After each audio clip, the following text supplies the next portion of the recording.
வணக்கம். லாஸ்ட் வீடியோவில் பார்த்தீங்கன்னா நம்ம length, lower case, upper case, index of எல்லாமே கவர் பண்ணியிருந்தோம். ஸோ இந்த வீடியோவில் வந்து சப்ஸ்ட்ரிங் அப்படின்னா என்ன அப்படிங்கிறத வந்து சிம்பிளாக நான் வந்து சொல்லித்தரேன். ஸோ இதுக்காக நான் வந்து ஒரு சின்ன ஒரு சென்டென்ஸ் மட்டும் யூஸ் பண்ணிக்கிறேன். So I love friend and for our அப்படிங்கிறத யூஸ் பண்ணிக்கிறேன். ஸோ நம்ம இண்டெக்ஸ் ஆஃப் அப்படிங்கிறத போன தடவை பார்த்துருந்தோம். ஸோ -1 இருக்குது. ஏன் அப்படின்னு பார்த்தீங்கன்னா நம்ம வந்து ஃபாருங்கிற வேர்டே இந்த ஸ்ட்ரிங்கில் இல்லை. ஸோ அதனால தான் நமக்கு இல்லைன்னா -1 அப்படின்னு சொல்லி காட்டுது. ஸோ இப்போ நம்ம யூஸ் பண்ண போகிறது என்னன்னா substring. So string dot substring அப்படின்னு போட்டுட்டு இதுக்குள்ளே நீங்கள் நம்பர் வந்து கொடுக்கணும். ஸோ நீங்கள் வந்து ஸ்டார்டிங் நம்பர் மட்டும் கொடுத்தாலும் சரி, இல்லைனா ஸ்டார்டிங் நம்பர் இல்லைனா எண்டிங் நம்பர் கொடுத்தாலும் சரி. ஸோ என்னன்னா ஒரு ஸ்ட்ரிங்கை நம்ம சப்ஸ்ட்ரிங் குட்டியாக, அதாவது ஸ்ட்ரிங்குக்குள்ளே இன்னொரு ஸ்ட்ரிங்காக பிரிக்கிறதா சப்ஸ்ட்ரிங். இப்போ பாருங்கள் 2ன்னு போடுறேன்.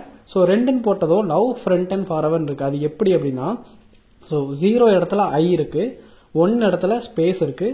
ஸோ 2ங்கிற இடத்துல லவ்வோட எல் வந்து ஸ்டார்ட் ஆகுது. ஸோ எல்லேருந்து கடைசி வரை இருக்குது. இப்போ நான் 2,18 கொடுத்தேன்னு வச்சுக்கோங்களேன். ஸோ 2லேருந்து 18 வரை உள்ள அந்த இண்டெக்ஸில் உள்ள என்ன வேர்டெல்லாம் இருக்கோ ஸோ அதெல்லாம் வந்து ஒரு ஸ்ட்ரிங்காக மாற்றி நமக்கு வந்து கொடுக்கும். ஸோ நீங்கள் எண்ணி பார்த்தீங்கன்னா தெரியும். ஸோ 2லேருந்து 18 வரை ஃப்ரண்ட் அண்ட் ஃபார் அது வரை இருக்குது. ஓகேங்களா. இப்போ நான் 2,6ன்னு கொடுத்தேன்னு வச்சுக்கோங்களேன். ஸோ LOVE இந்த 4 மட்டும் வரும். ஸோ ரெஃப்ரெஷ் பண்ணி பார்க்கலாம். பாருங்கள், லவ் அப்படின்னு சொல்லிட்டு வந்துருக்கு. ஸோ இந்த மாதிரி நம்ம ஸ்ட்ரிங்கை வந்து சப்ஸ்ட்ரிங்காக பிரிக்கிறதுக்கு ஒன்று ஸ்டார்டிங் நம்பர் கொடுக்கலாம், இல்லைன்னா ஸ்டார்டிங் ப்ளஸ் எண்டிங் கொடுத்தீங்கன்னா உங்களுக்கு அதை மட்டும் பிரித்து தரும். சப்போஸ் ஸ்டார்டிங் எனக்கு கிரேட்டராக இருந்துச்சுன்னு வச்சுக்கோங்களேன், நமக்கு எதுவுமே வராது. கரெக்டாக.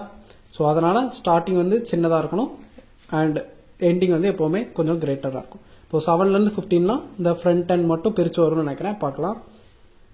எஸ். ஸோ இந்த மாதிரி நீங்கள் வந்து ஸ்ட்ரிங்கை வந்து சப்ஸ்ட்ரிங்காக பிரித்து எழுதலாம். ஸோ சப்போஸ் 19 கொடுத்தேன்னா ஃப்ரண்ட் அண்ட் ஃபார் அப்படின்னு சொல்லிட்டு உங்களுக்கு ஸ்ப்ளிட் ஆகி வருது. ஸோ இந்த மாதிரி தான் ஒரு ஸ்ட்ரிங்கை சின்ன சின்ன சப்ஸ்ட்ரிங்காக வந்து பிரிக்கிறது. ஓகேங்களா. ஸோ நீங்களும் ப்ராக்டிஸ் பண்ணி பாருங்கள். ஸோ இந்த வீடியோவில் புதுசாக ஏதாவது கற்றுக்கிட்டு இருந்திருப்பீங்கன்னு நினைக்கிறேன். ஸோ அடுத்த வீடியோவில் ஸ்ப்ளிட் அப்படிங்கிறத என்னன்னு பார்க்கலாம். ஸோ அவ்வளோதான் இந்த வீடியோ. இந்த வீடியோ உங்களுக்கு பிடிச்சிருந்தா மறக்காமல் லைக் பண்ணுங்கள், ஷேர் பண்ணுங்கள், கமெண்ட் பண்ணுங்கள். அண்ட் இது வரைக்கும் நம்ம சேனலை சப்ஸ்கிரைப் பண்ணாதவங்க மறக்காமல் சப்ஸ்கிரைப் பண்ணுங்கள்.